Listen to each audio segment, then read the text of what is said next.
World Food Programme's following the US in suspending food aid to Ethiopia after finding massive theft of previous donations.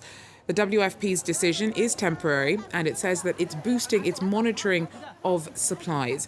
USAID, though, hasn't shared who was behind the diversions of food aid to Tigray, but says that it appeared to involve collusion between both sides in the conflict between the federal government and rebels from the northern region. The devastating two-year war ended in November, but the fallout continues. As well as sparking a vast humanitarian crisis, new figures suggest that over 100,000 people died, taking the world conflict-related death toll to a 28-year high. Clotilde Hazard has more. 55 conflicts have been recorded last year in the world, and almost half of them, 27 precisely, took place on the African continent. What's killing so many people last year is not the number of conflicts, but their intensity, especially the Ethiopian conflict in Tigray.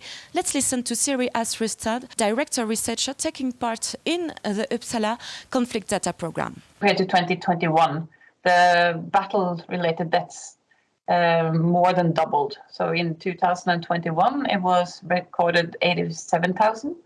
And in 2022, it was recorded 204,000. This is the highest number since 1984. It doesn't mean that the general conflict landscape has intensified, but we have a few really intense conflicts. And this year we had two. We had both Ukraine and Ethiopia. Data collection for the conflict in Ethiopia has been particularly difficult because of the blocking of internet and the ban of journalists covering the conflict.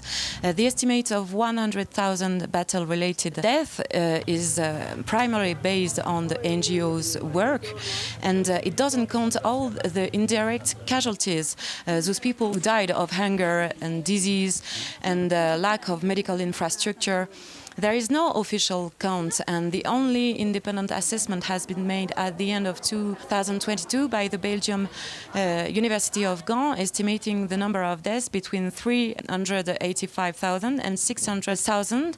And even today, Tigray's authority reports that many civilians are still suffering and dying from the lack of food, one of the consequences of the conflict.